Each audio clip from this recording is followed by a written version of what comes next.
Hello students, आज के इस वीडियो लेक्चर में हम chapter number 8 public finance in India का सेकेंड पार्ट में आप लोगों के लिए अपलोड करने वाली हूँ, जिसमें हमें ना पब्लिक रेवेन्यू के बारे में स्टडी करने वाले हैं कि पब्लिक रेवेन्यू क्या है। पब्लिक एक्सपेंडिचर ऑलरेडी हम लोगों ने स्टडी कर लिया था, तो यहाँ पर जो फाइनेंस का स्ट्रक्चर है, पब्लिक फाइनेंस के स्ट्रक्चर में second part that is public revenue हम स्टडी करने वाले हैं।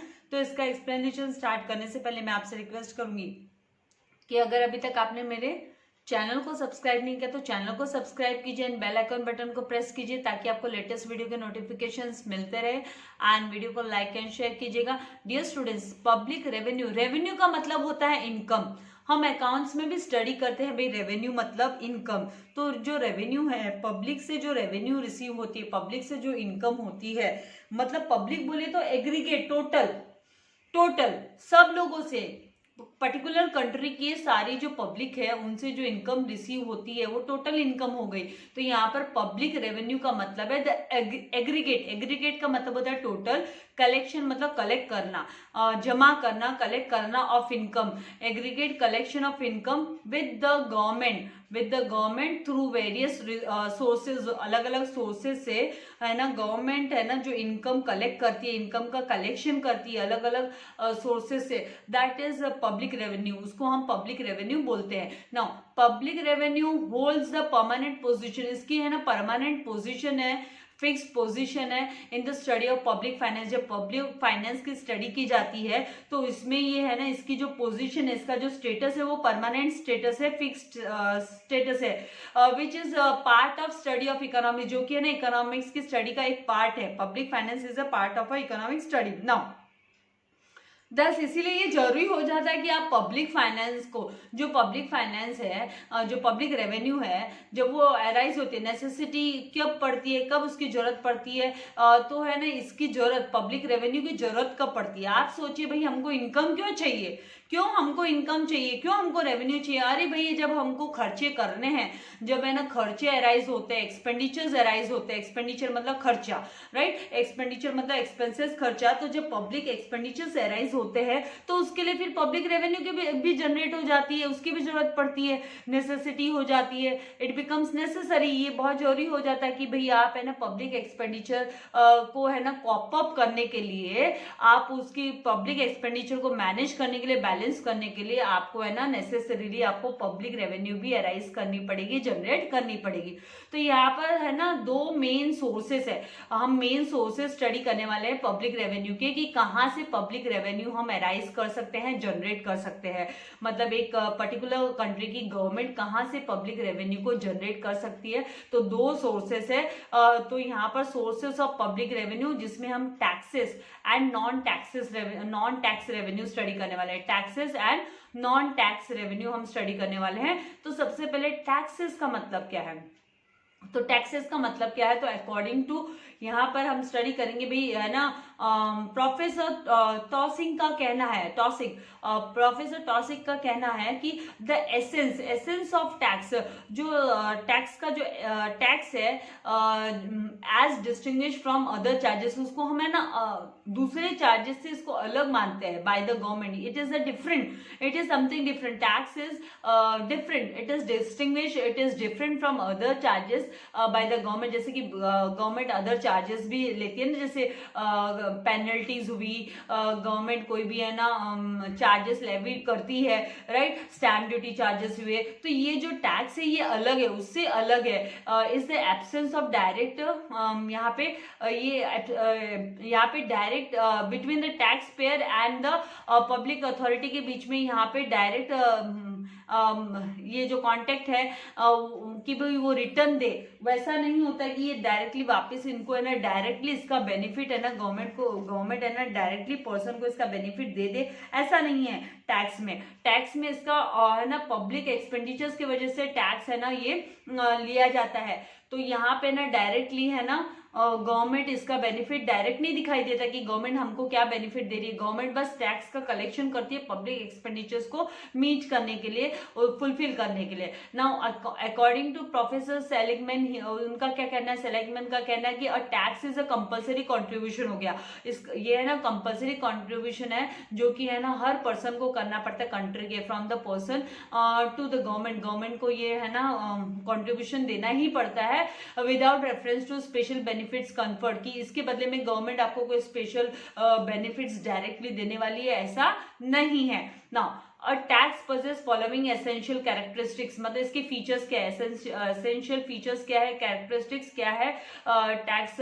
तो a tax possesses following essential characteristics, जिसमें से सबसे पहला it is a compulsory contribution. ये है ना कंपल्सरी कंट्रीब्यूशन हो गया टू द गवर्नमेंट, गवर्नमेंट को कंपल्सरी कंट्रीब्यूशन हो गया।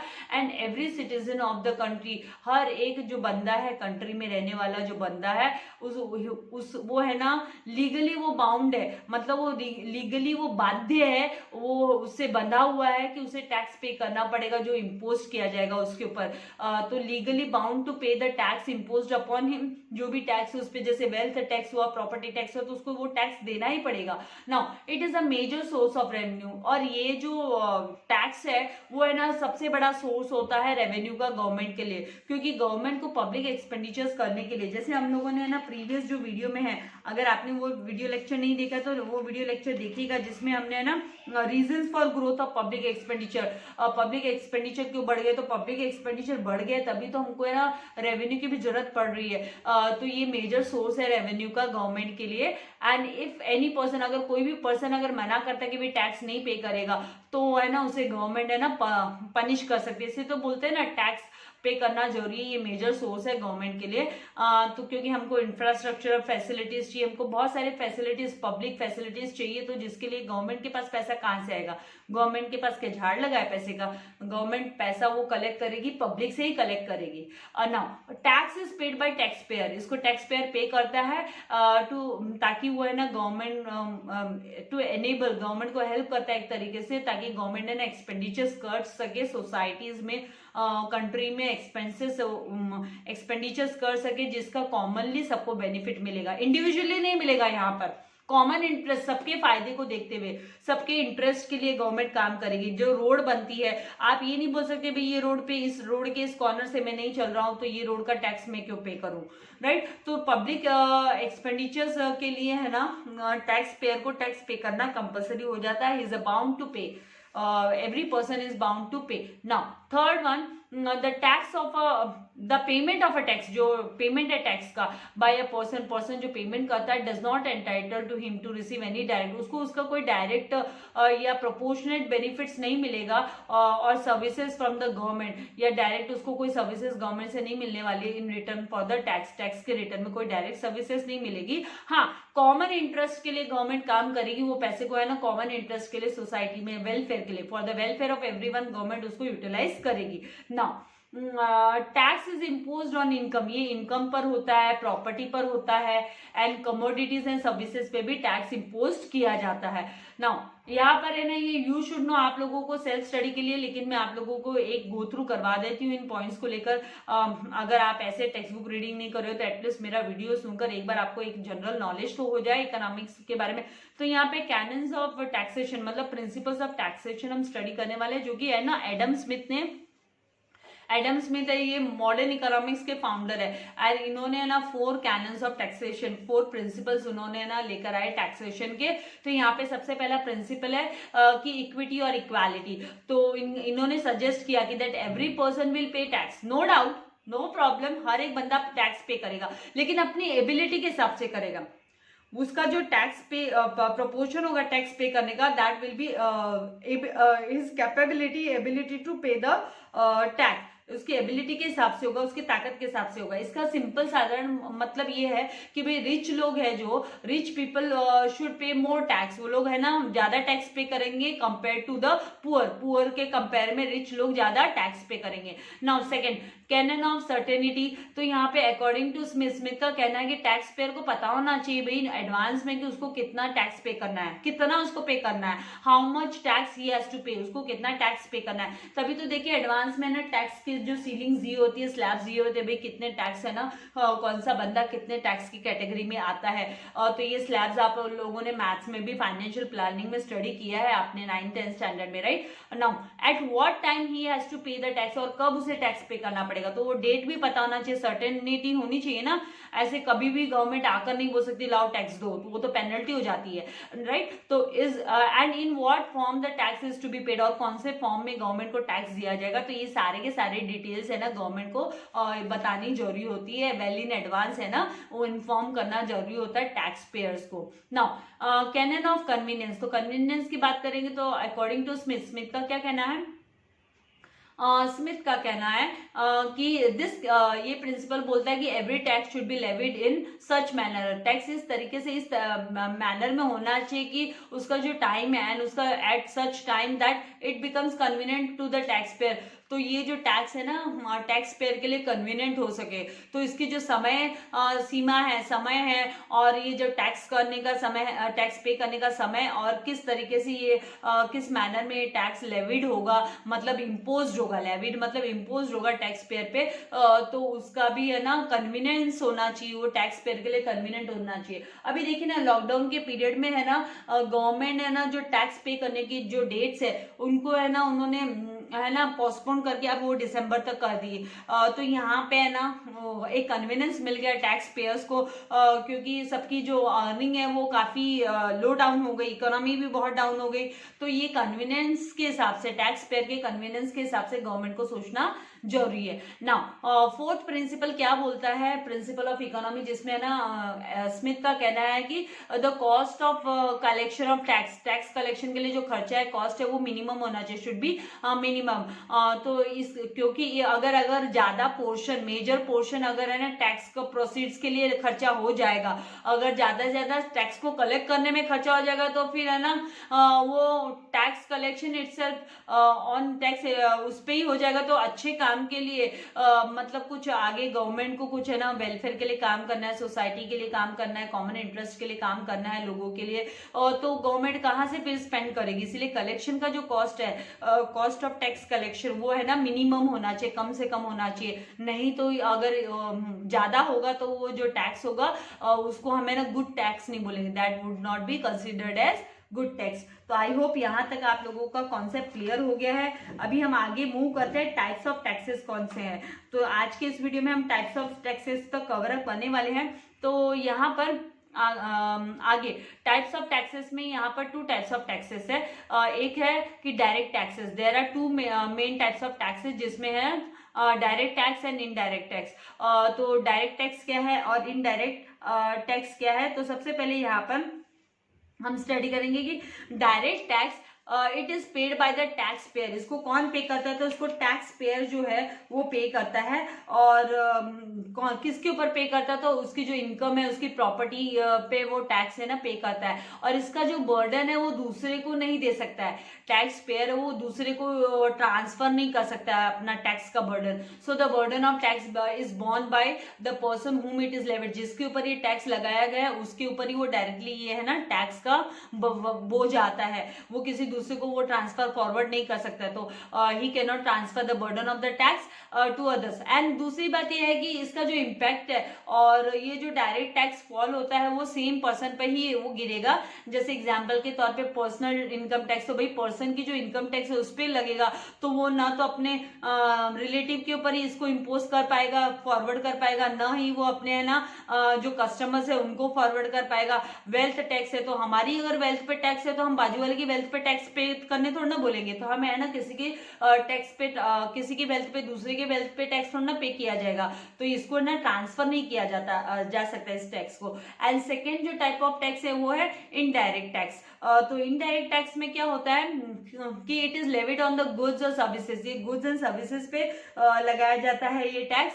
And it is paid at the time of production. जब है ना प्रोडक्शन होता है या सेल करते हैं हम, purchase of commodity, sale and purchase होता है किसी कमोडिटी का और सर्विस का, तो the burden of indirect tax can be shifted, तो हमें ना इनडायरेक्ट टैक्स का जो बर्डन है वो हम शिफ्ट कर देते हैं टैक्स पेयर पे, दैट इज प्रोड्यूसर्स पे, producers shifted by the tax payer, that is producer है ना वो शिफ्ट कर देता है इस टैक्स को, जो उससे परचेस करता है, जिसको वो सप्लाई करता है कमोडिटीज, तो उसके ऊपर वो है ना ट्रांसफर कर सकता है इस टैक्स को। देन इसका जो इम्पैक्ट होता है एंड जो टैक्स का वो क्या होता है, डिफरेंट डिफरेंट हेड्स हो जाते हैं इसमें, अलग अलग मतलब अलग अलग हेड्स में आ जाता है, कैटेगरीज में आ जाता है। जैसे कि एग्जांपल के तौर पे अभी जो नया टैक्स इंप्लीमेंट हुआ है गुड्स एंड सर्विस टैक्स, जिसको जीएसटी, आप लोग बहुत अच्छे से अभी इसके बारे में जानते हो, आपके लिए नया नहीं है बाबा, आपने 10th में 9th में इसको स्टडी किया है।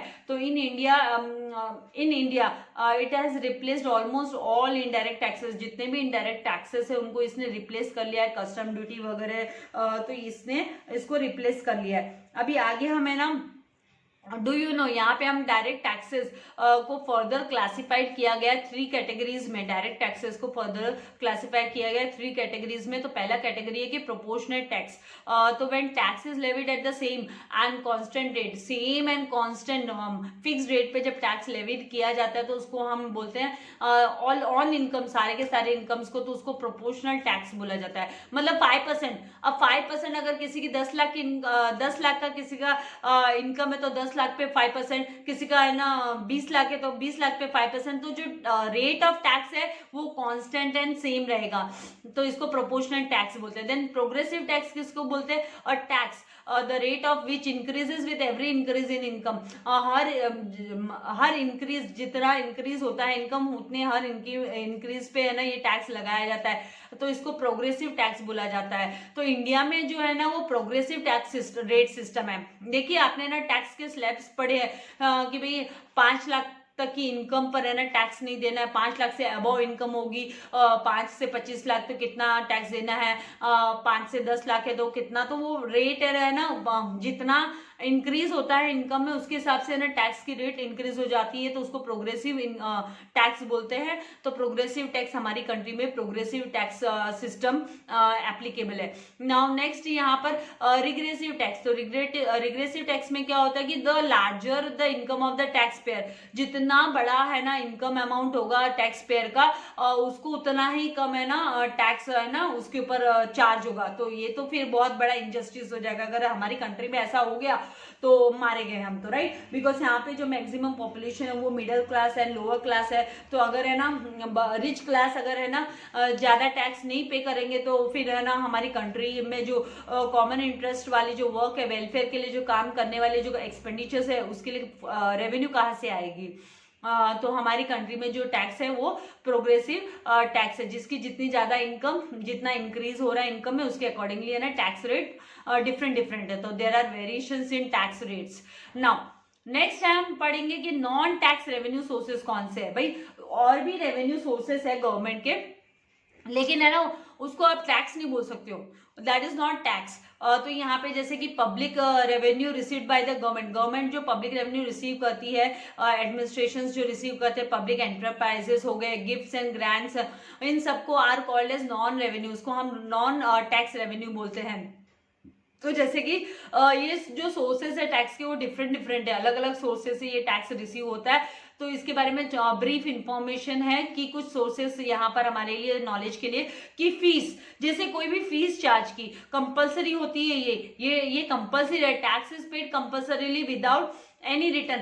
टैक्स में लेकिन कोई है ना रिटर्न सर्विस नहीं मिलती है, जो टैक्स है उसमें कोई रिटर्न सर्विस नहीं देता है गवर्नमेंट, डायरेक्टली कोई रिटर्न सर्विस नहीं देता है, लेकिन फी जो पे की जाती है इज पेड इन रिटर्न। इसको है ना गवर्नमेंट स्पेसिफिक पर्पस के लिए, स्पेसिफिक सर्विसेज के लिए ये फी लेती है गवर्नमेंट, पर्टिकुलर सर्विसेज के लिए। तो इसका बेनिफिट गवर्नमेंट है ना डायरेक्टली है ना जो फी पे करने वाला बंदा है उसको डायरेक्टली इसका बेनिफिट देती है। तो एग्जाम्पल के तौर पर हम यहाँ पे बोल सकते हैं एजुकेशन के लिए जो फी पेमेंट किया है, या आपने रजिस्ट्रेशन फी पेमेंट किया, रजिस्ट्रेशन फी जैसे घर का नामांकन कराया, घर का रजिस्ट्री करवाया, तो उसकी जो आपने फी पे की, रजिस्ट्रेशन की फी पे की, तो आपको डायरेक्टली आपके नाम पे घर के जो डॉक्यूमेंट्स है वो आपके नाम पर हो गए, तो उसके लिए पे किया, तो वो डायरेक्टली है ना गवर्नमेंट ने उसका बेनिफिट दिया, सर्विस दी, उसके लिए चार्ज किया।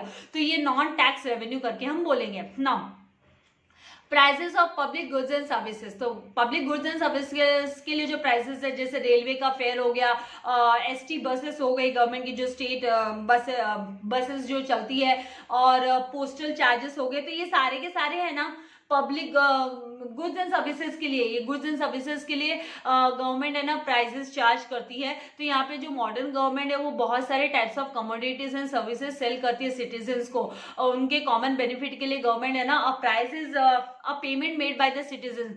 तो पेमेंट जो करते हो सिटीजन, जो पेमेंट करते हो गवर्नमेंट के लिए रेवेन्यू जरूर हो गया, लेकिन वो टैक्स रेवेन्यू नहीं है। गवर्नमेंट को जो सिटीजन ने ये रेवेन्यू दिया है वो है ना गुड्स एंड सर्विसेज उनको जो रिसीव हुई है उसके लिए दिया है। इसका मतलब गवर्नमेंट ने वो सेल किया है goods and services common public को, इसके लिए है ना वो रेवेन्यू जनरेट हुई है गवर्नमेंट के पास में। तो यहाँ पे जैसे रेलवे फेयर्स हो गया, पोस्टल चार्जेस हो गया, मैं पहले ही आप लोगों को ये एग्जांपल बोल चुकी, तो इसी के बदले में है ना वो टैक्स है ना नॉन टैक्स रेवेन्यू हो गया गवर्नमेंट के लिए। नाउ स्पेशल असेसमेंट, तो यहाँ पे है ना कुछ पेमेंट है जो है ना सिटीजन्स जो पर्टिकुलर लोकेलिटी में, जैसे म्यूनसिपलिटी वाले कोई चार्जेस ले रहे हैं, पानी का वाटर चार्जेस हो गया, तो है ना उसके बदले में उनको है ना ये वाटर चार्ज, वाटर की फैसिलिटी हो गई, एनर्जी वगैरह जो है, वाटर सप्लाई, रोड फैसिलिटी वगैरह के लिए जो है ना म्यूनसिपलिटीज ने चार्ज किया, तो स्पेशल असेसमेंट हो गया, स्पेशल चार्जेस हो गया। तो यहाँ पे लोकल बॉडीज जो ये स्पेशल टैक्सेस लेवी करती है, इम्पोज करती है सिटीजन्स पे, तो ये है ना नॉन टैक्स रेवेन्यू के अंडर में आता है। तो यहाँ पे इसको स्पेशल असेसमेंट बोला जाता है। नाउ फोर्थ वन है फाइन्स एंड पेनल्टीज। तो गवर्नमेंट है ना ये जो फाइन्स एंड पेनल्टीज है ये इम्पोज करती है। ये किस लिए इम्पोज करती है? अगर है ना मान लो कंट्री में कोई लॉ बना है और लॉ को कोई ब्रेक करता है, राइट, रूल्स को ब्रेक करता है, जैसे ट्रैफिक रूल को, traffic light, traffic signal break किया तो उसके लिए फाइन देना पड़ेगा, पेनल्टी देना पड़ेगा ट्रैफिक पुलिस को। तो ये है ना पेनल्टीज एंड फाइन्स किस लिए गवर्नमेंट लेती है ना डीमोटिवेट करने के लिए, कि आप है ना रूल्स एंड रेगुलेशंस मत तोड़ो, तो उसके लिए वो डिस्करेज हो जाए, अगले बार रूल्स एंड रेगुलेशंस ना तोड़े, उस पर्पस से गवर्नमेंट ये फाइन्स एंड पेनल्टीज है ना चार्ज करती है।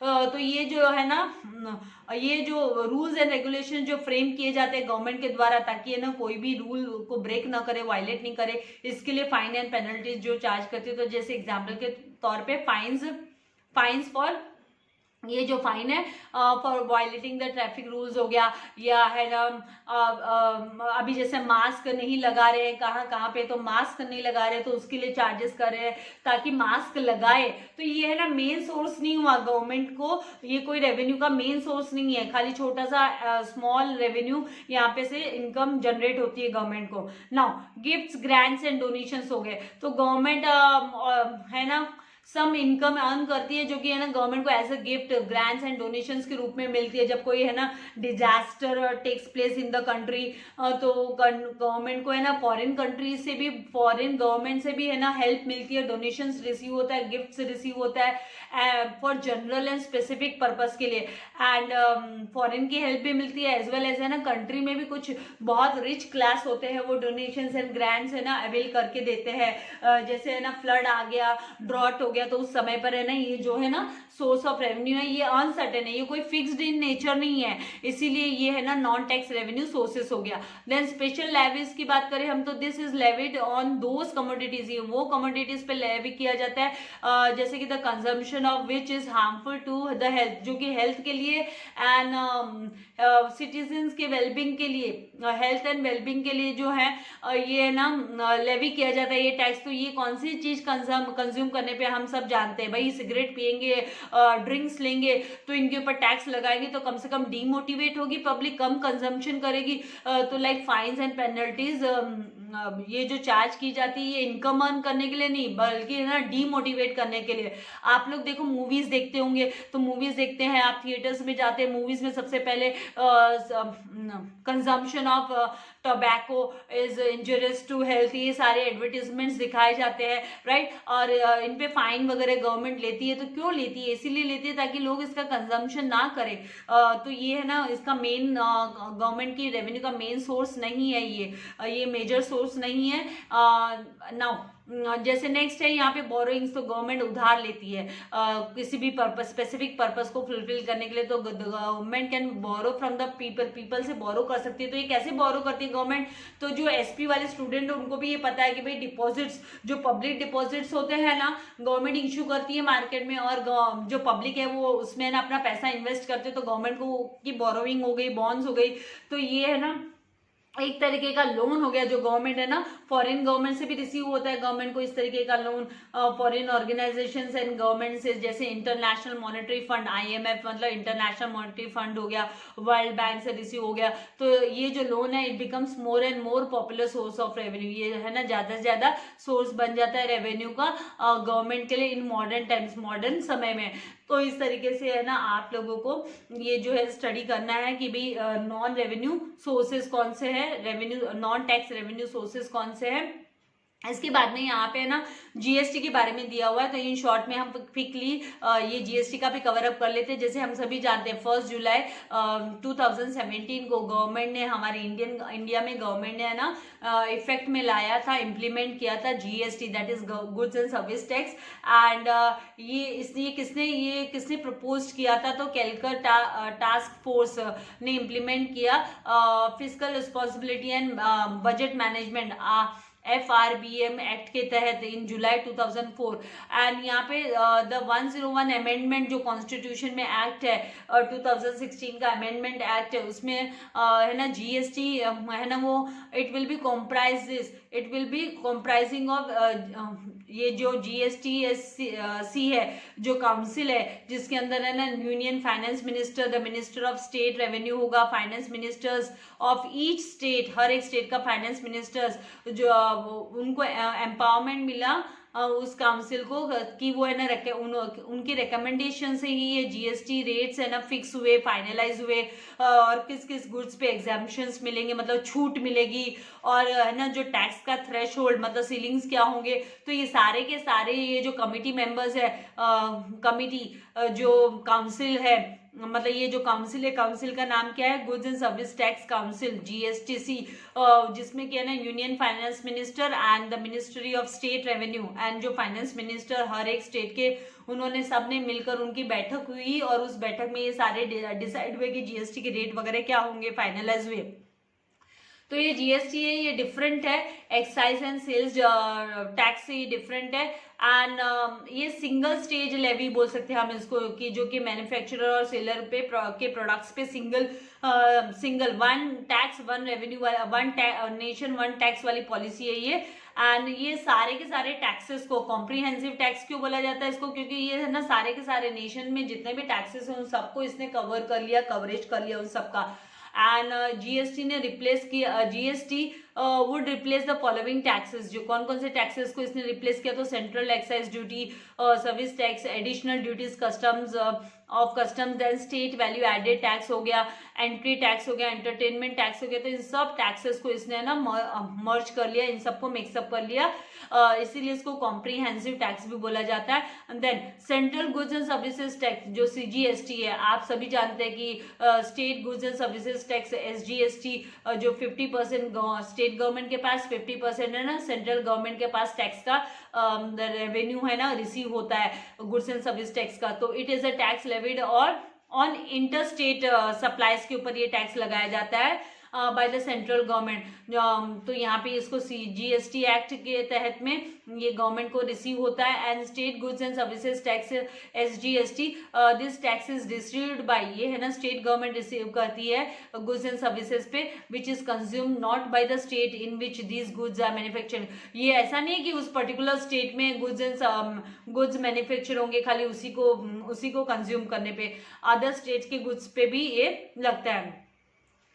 Now integrated goods and services tax जिसे IGST बोलते हैं हम, तो it is a tax levied on all interstate supply, सारे के सारे interstate supply goods and services पे लगता है।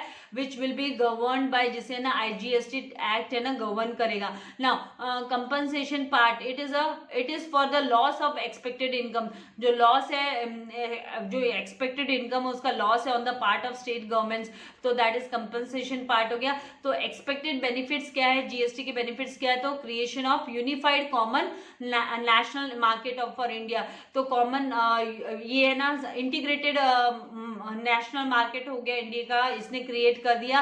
एंड ये जो फॉरेन इन्वेस्टमेंट को भी इसने बूस्टअप किया है, एंड मेक इन इंडिया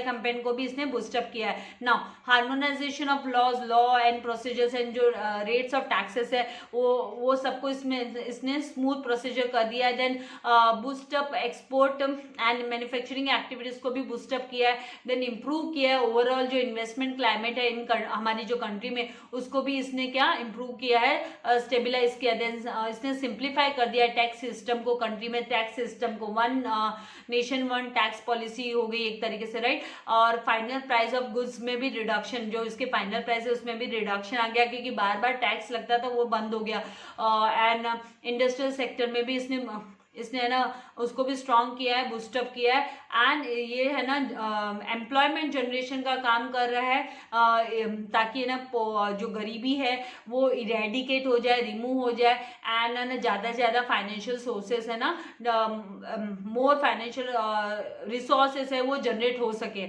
तो इस तरीके से यहाँ पर हमने है ना टैक्सेस, ये जो है ना public revenue, sources of public revenue, हमने 2 टाइप्स कंप्लीट किया। नेक्स्ट वीडियो में हम पब्लिक डेप्ट स्टडी करने वाले हैं, तो तब तक के लिए आप गो थ्रू कीजिए, चैप्टर को रीड कीजिए, एंड वीडियो को लाइक करना एंड शेयर करना मत भूलिएगा। And dear students, one more thing, मैंने आप लोगों के लिए ये जो चैप्टर की एक्सरसाइज ऑलरेडी मैं अपलोड कर चुकी हूँ। अगर आपने वो एक्सरसाइज नहीं देखी है तो प्लेलिस्ट में जाके एक्सरसाइज को देखिए। और thank you very much, God bless you all dear students.